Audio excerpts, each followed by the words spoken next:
let's turn to Gainesville. Caleb, we got ripped on Twitter. Well, at least you did. It was your take. But you turned out to be right.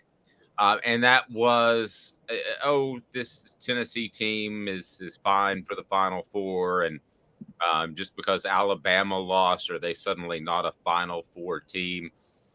Well, you either had a premonition or you were ahead of it, because that did not look like a Final Four team that went to Gainesville, especially at this point of the season. We are in February. I've always said, yes, March is what matters most, but you need to have your business in order in February. And the Vols did not last night. Your thoughts on what happened in a game that they gave up long scoring runs and just seemed inexplicably flat? It's everything I've criticized about this team and then some. Like, I like to use the phrase sometimes, I was wrong about how right I was. Even I didn't know I was this accurate on Tennessee. I thought Tennessee's concern going into the NCAA tournament was that they would run into one of those teams that were red hot shooting the basketball from 3-point range, and they might have an off night offensively, and that would cost them. Well, Florida didn't have a red hot night shooting the ball yesterday from three. They were 7 of 20, 35%. That's relatively good. That's not great, or that's not going to blow you up. That's not what you consider a red hot night in college basketball. And Tennessee still lost by 13 because their offense was that horrendous. For those of you that want to say defense wins championships and the defense wasn't up to snuff, yes, the defense last night was not as good as it usually was. They still held Florida to 4 points fewer than their average for the year. They held them to 67 points. Florida averages 71 on the year. The story of last night was the offense was horrendous. Yes. And it was horrendous in two ways. By the way, you can't say it was horrendous in taking care of the ball. They only had 10 turnovers. Can't say it was horrendous at the free throw line. They were 11 of 12 from the free throw line. They just couldn't buy a bucket from the field. And there's two reasons for that. One, they were off shooting from the 3-point line. Like I said, could be a concern. They were 5 of 25 last night. I think Santiago Vescovi, their specialist, was an abysmal 1 of 6.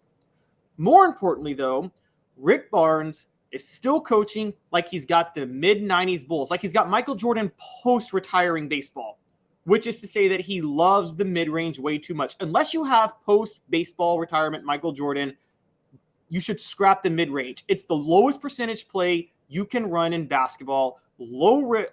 High risk, low reward. Tennessee took 12 mid-range shots last night. 12.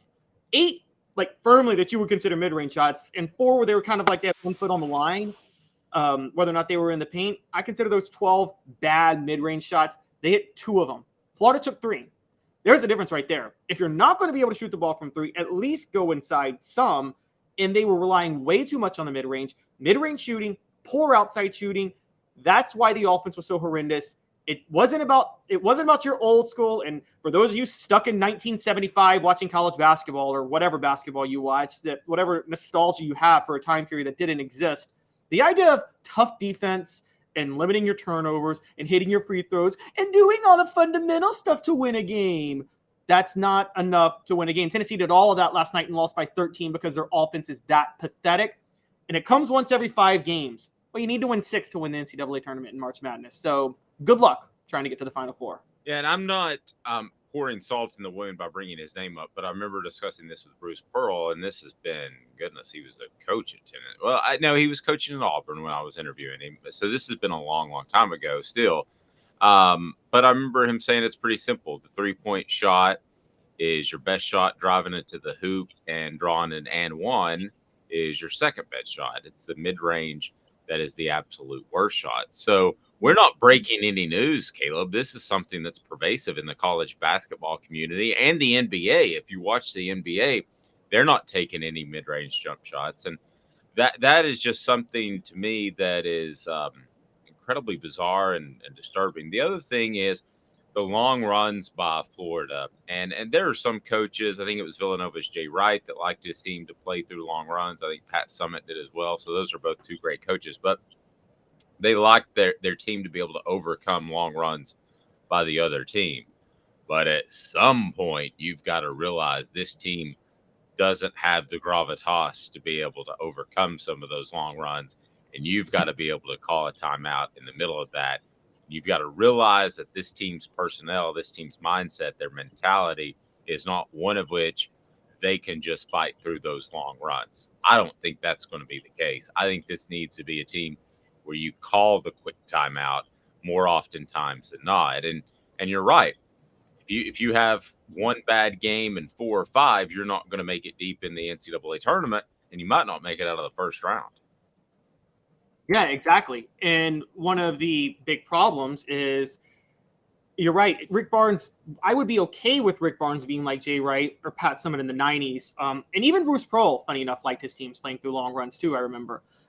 The problem with all of them is, funny enough, Rick Barnes, for those who don't know, has a similar offense to Bruce Pearl out of the half-court sets. Bruce Pearl was a protege of Dr. Tom Davis, along with Gary Williams. Rick Barnes cut his teeth being a Gary Williams assistant in the 80s. And they all have a commitment to the flex offense of some sort. The flex offense is a set offense that you run every play. It's not like the motion offense where it's not like the motion offense where you react to what the defense is doing. The flex offense is where you have a set formation every time you go down the court. Well, if you're on these long droughts and you're running that same offense every time, you're right, at least with Bruce Pearl or at least with Gary Williams back in the day, Tom Davis, you can create more buckets because, you run your 2-2-1 press. That was a huge part of the flex offense.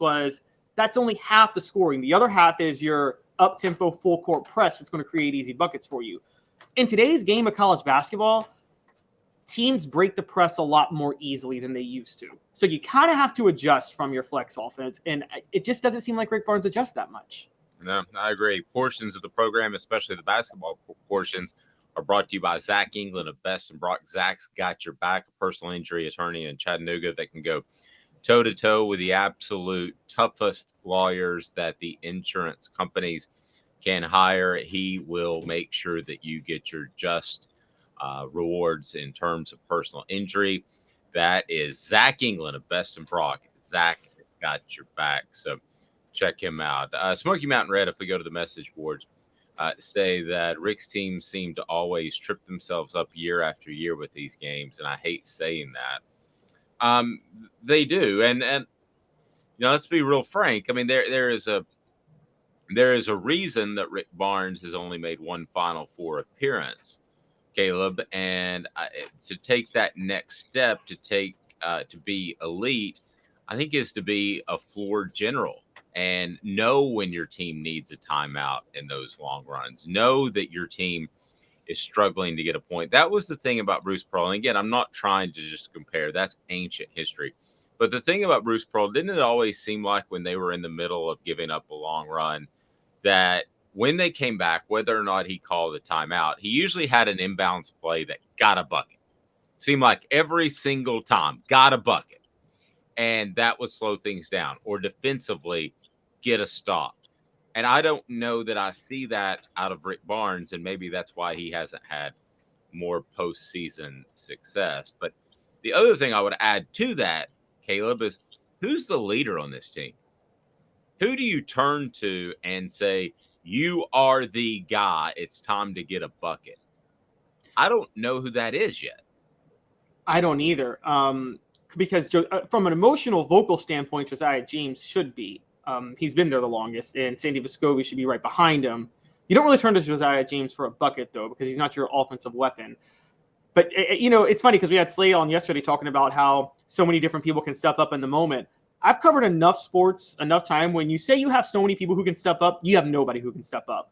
That's exactly right. One of my stories on that was, Dave, do you remember in 2004, let's go to football for a minute, when Tennessee bragged about how they had so many receivers? It was the Meacham, Swain, Chris Hannon, CJ Phaeton. Well, they had a bunch of receivers, but the truth was they didn't have any go-to receiver because Meacham hadn't developed yet. And that really reared its ugly head. That was part of what reared its ugly head in 2005, was they would brag about, we have all these receivers. Well, in reality, you really didn't have anybody that separated themselves from the pack. And when David Cutcliffe came, he basically said, we're going to establish a go-to receiver. And it became Robert Meacham, obviously. And it's kind of the same problem you're seeing with this Tennessee team is they don't have a go-to guy, like you said. Well, it's a team that they couldn't shoot. You mentioned the mid-range jump shot. At some point, you've got to have a guy that can take it to the hoop. You've got to have a guy that can hit some threes. But if you're going to take 12, as you mentioned, mid-range shots, and I mean, even if those convert at some average level, you're still better off at taking those shots at the 3-point line or trying to go and get an and one. So to me, those are almost wasted shots. Those are almost wasted opportunities. And if they don't figure out a way to fix that, then they're in trouble.